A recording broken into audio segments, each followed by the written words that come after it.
Just jump in where you can and hang on. Come on. Come on.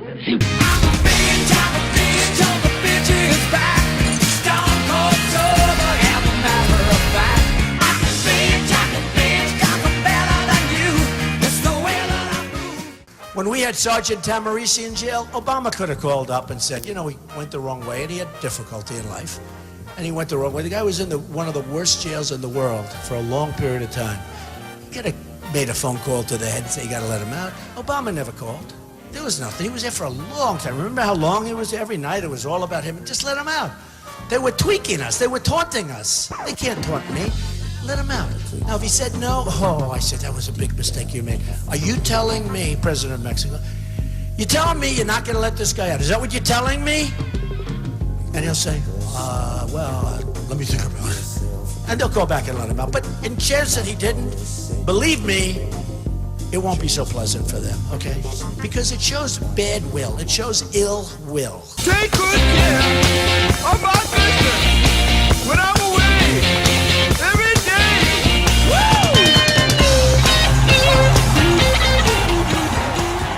Woo! There's not going to be a President Donald Trump. That's not going to happen. And welcome back, my friends, to the show that never ends. But we do take the occasional nap. We're old. We get tired. We know we don't get as tired as Jeb Bush. Trump said Jeb fell asleep while he was signing the pledge. Now, here we are. After 7 years of Obama, we don't even know which bathroom to use. In the bathroom. We're messed up, man. We're messed up. But on the bright side, Prince Curtainrod, his ass will be gone in less than a year. Bye. Don't let the door hit you where the good Lord split you. Bye. Anyway, grab the popcorn, Ethel. It's Donald Trump versus Hillary Clinton. I'm telling you, this should be on pay-per-view. It's going to be good. Hillary has never faced somebody like Donald Trump. Never. He's going to keep her off balance. He's going to taunt her. He's going to taunt Bill. In fact, Captain James T. Trump, he's going to go places no Republicans ever gone. I'm telling you. He will take that woman card from Hillary and beat her and Bill over the head with it. Train kept rolling all night long. Train kept rolling all night long. Train kept rolling all night long. Train kept rolling all night. Here's the story. Here's the story. I love those Trumpisms. Here's the story. Trump's kind of like a Bruce Wayne that decided not to become Batman until age 69.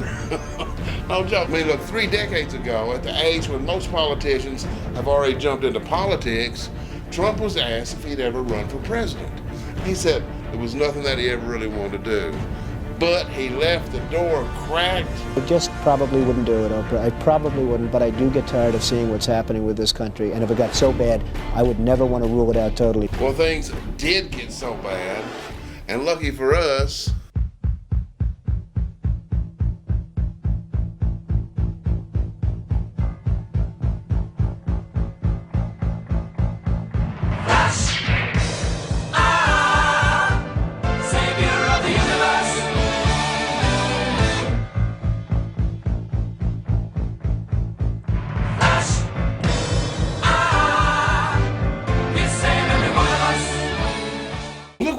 doing. He's putting on an absolute clinic.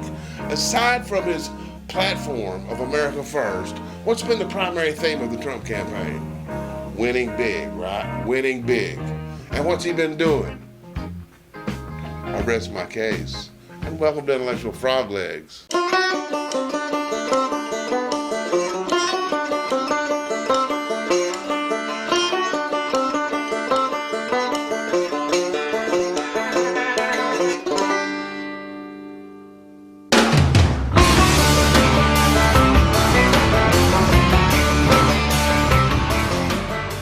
You know, and lest we forget that the Republicans have that congressional majority because we gave it to them. We gave it to them in landslide victories for one reason, to stop Obama.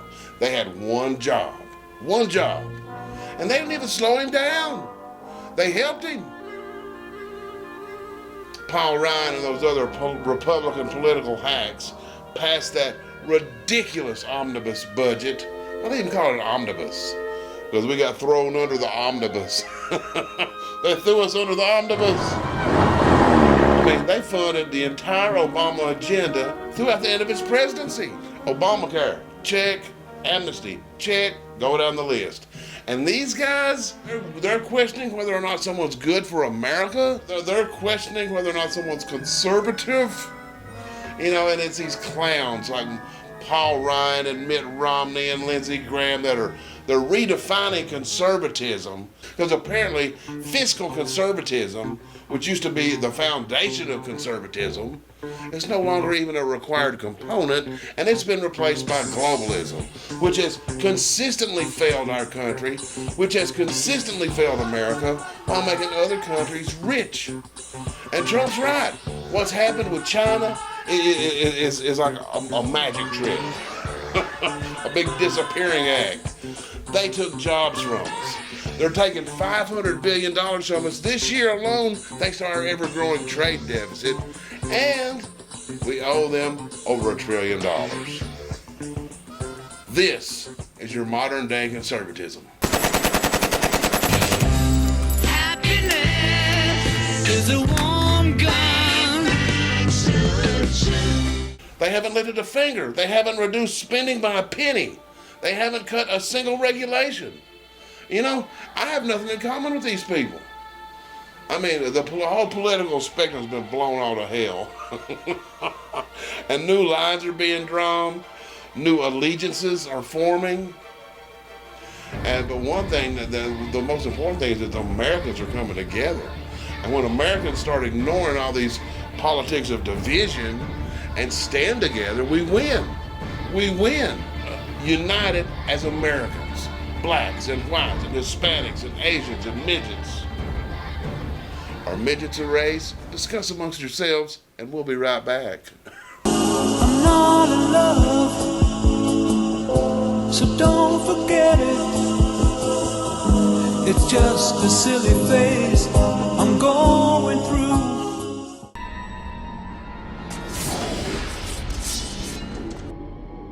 We will no longer surrender this country or its people to the false song of globalism. No American citizen will ever again feel that their needs come second to the citizens of a foreign country. Good luck with that. We're going to win. We're going to win it for the people. We're going to win it for our country. We're going to make America great again.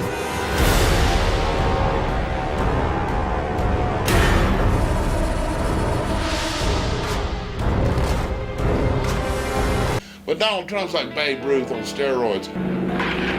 You remember that old footage of Babe Ruth where he's up to bat, he's pointing to left field, he's letting them know that he's about to hit a home run on them? That's what Trump did, except Trump pointed to 16 of the top politicians in America, the cream of the political crop, and he told them, basically, this might be my first time in electoral politics, but I'm going to kick your ass. And he did. He did. All you need is love. It's amazing. I mentioned food stamps, and that guy who's seriously overweight went crazy. He went crazy. He steamrolled the Bush family. I think somebody had to wake Jeb up and tell him. And then he made a quick work of Lindsey Graham. Remember he gave out Lindsey Graham's phone number? 202. Who didn't love that? Well, besides Lindsey.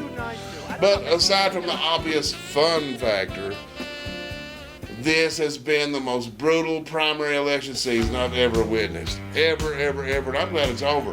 Because you know what? Even if you were just paying attention a little, it was hard not to get sucked into that political sewage. I mean, there were some people that just could not handle it. And you got a whole busload of conservative pundits that need to be driven straight to the Betty Ford Clinic. Don't even stop to go to the bathroom. Get them there. Follow me. I'll cover you.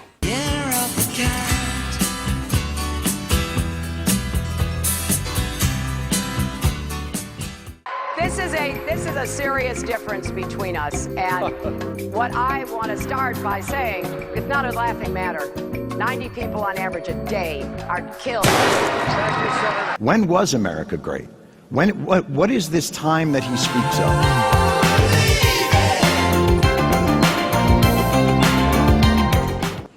Bye. They cannot accept the fact that they didn't make it. Remember when the primary began, they were calling this the strongest group of Republican candidates ever assembled. Strongest field of candidates that the Republicans have had. But these Never Trump people are behaving like second graders. They can't get over what woulda, what coulda, and the one that got away. You know, they kind of remind me of Uncle Rico and Napoleon Dynamite. Man, I wish I could go back in time. I'd take state.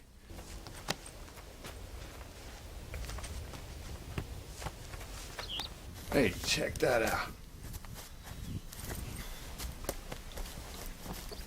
And even if you think Donald Trump might be terrible, which he won't be, you know Hillary Clinton's going to be a disaster. You know you're going to have radical judges. And not only will things not get better, they will likely get worse faster. Hillary will be to America what Merkel is to Germany, and we will be overrun by all these Muslim animals, just like Germany was. And I'm not really the most handsome guy you've ever seen. It's the shirt. And you can get yours at intellectualfroglegs.com.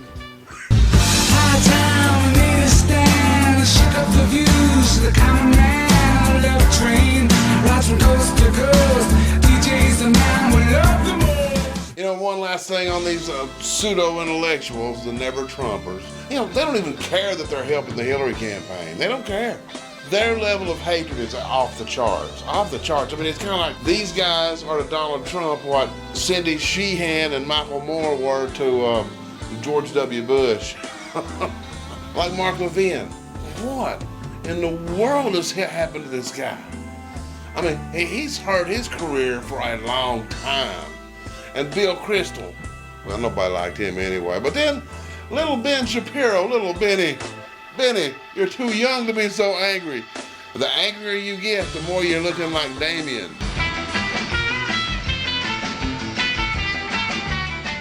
Donald Trump is a liar. And you never Trumpers out there, where was your conservative purity? Where was your purity when we were forced to vote for Mitt Romney, the grandfather of Obamacare, the grandfather of government health care here in the United States? Where was your little Never Romney group? Huh? Or what about your little Never McCain group? And remember his McCain Feingold? Was that not fascist enough, your little group? What would you say about me calling you a radical, a liberal, or fanatical criminal? Benghazi, Benghazi, Benghazi. Libya was a different kind of calculation, and we didn't lose a single person. Hillary's a liar. We need immediate assistance. We are overrun.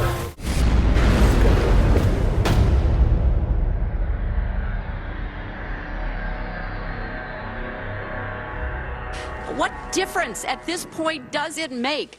And the fact that Paul Ryan's questioning anyone's conservatism is an absolute joke. I'm not there right now. I mean, listen close to this comment here. This just shows you how breathtakingly detached from reality that Paul Ryan is. This dude somehow combines the congressional majorities that we gave them in landslide victories in 2010 and 2014.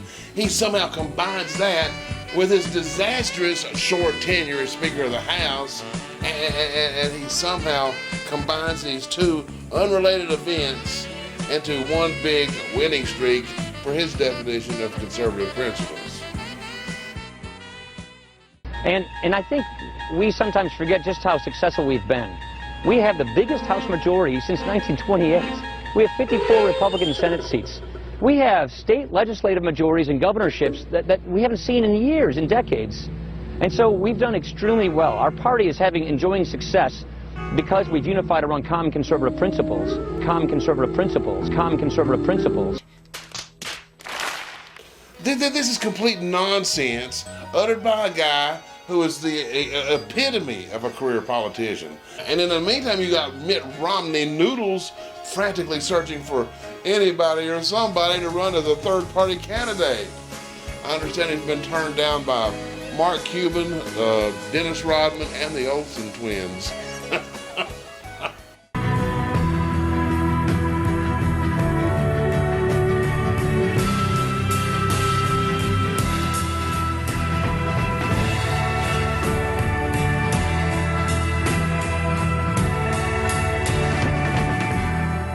Nights in white satin, never reaching the end. But I'm serious, there's not one iota of fiscal conservatism left among these people who claim to be the protectors of conservatism, the purest of the pure. Really. Name the last thing the Republicans did that was fiscally conservative. I'll hang up and listen.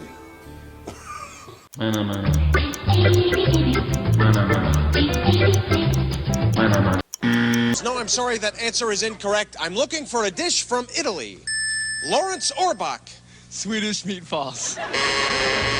Now, I don't want to waste any more time on these never-Trumpers. You know, they're the minority anyway. But a lot of them have microphones. A lot of them are loud. We need to focus on Hillary Clinton. The Clintons won't go away. They're like a bad trouser sickness.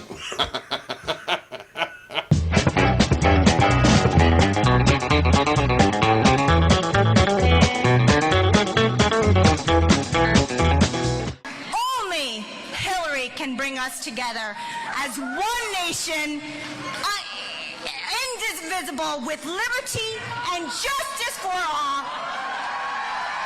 Your cash ain't nothing but trash. Your cash ain't nothing but trash.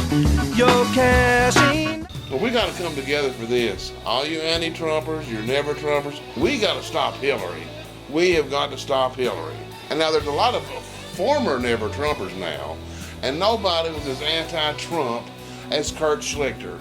He's a lawyer, he's a town hall columnist, and a retired Army colonel. And he's a pretty funny guy unless he's pissing you off. Well, that's how he rolls. But now Kurt's supporting Trump because Kurt understands. He understands the Clintons. And he just wrote, Hillary Clinton is an extinction-level menace who is likely to literally destroy the United States of America. Well, that's pretty bad if you're an extinction-level menace. I like that one. But he goes on to say, Trump fans and Trump foes, we have much, much more in common than what divides us. And Kurt is right. We cannot allow Hillary Clinton to become president. No, no, no, no, no, no, no, no, no, no, no, no, no, no, no. I mean, she is one nasty piece of work. I mean, she's accused the parents of the Benghazi victims of being liars to protect her own thick political skin. And by the way, you know, where's our $6 billion? There's $6 billion missing from her State Department, and nobody says anything. I guess she's got so many scandals, you have to take a number. Now serving scandal number 76. You know, just as Donald Trump is a world-class businessman, Hillary Clinton's a world-class liar. World-class liar. And y'all know that Andrea Tantaros? She was on Fox, they fired her, I don't know why, but anyway, she's so pretty. If I wasn't old and fat and poor, she would be mine. But anyway, she's smart too. She pointed out that if Hillary Clinton's willing to look the families of dead Americans in the eye and lie about how they died, there is no lie that she won't tell.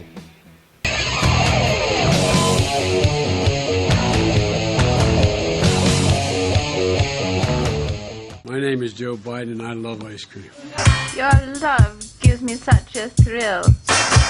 But your love won't pay my bills. I want money. That's what I want.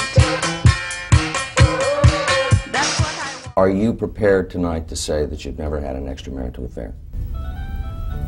I'm not prepared tonight to say that any married couple should ever discuss that with anyone but themselves. I'm not prepared to say that about anybody. Well, it's time to wrap things up. Please stop by the website at intellectualfroglegs.com. That's where you can sign up for the show alerts, which is different than subscribing at YouTube or Vimeo, and it's a whole lot cooler. And thank you so much for the awesome donations. Froglegs are free to watch, but they're not free to make. See you next time. And we are 100% viewer funded, and I'm really proud of that. So we're beholden to nobody but you, and you, and you, and him. And if you're too broke to donate, that's okay. We might be cousins. Please share the show with everybody you can. And you know what? Let's try something new. If you don't mind, send this video over to the people at Breitbart or Laura Ingram's new website, LifeZet, or send it to Sean Hannity and ask them to feature the video on a weekend or something. Get rough if you have to. I got your back. And I hope you'll come back for the next hair-raising episode of Intellectual Froglegs. God bless. I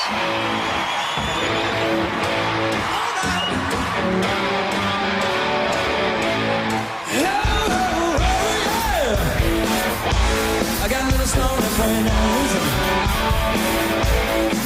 there she stood in the street, smiling from her head to her feet.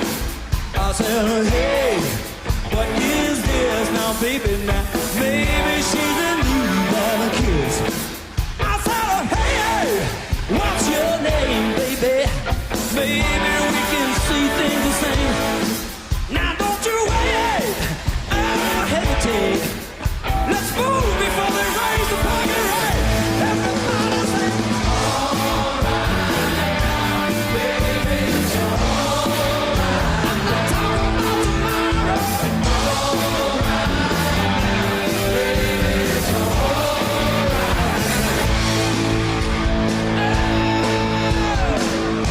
Now wait a minute, I got a little more. I took her home to my place, watching every move on her face. She said, look, what's your game? Are you trying to put me in shape?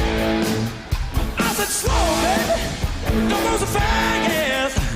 Don't you think that love can last? She said, love, love, love. Ow.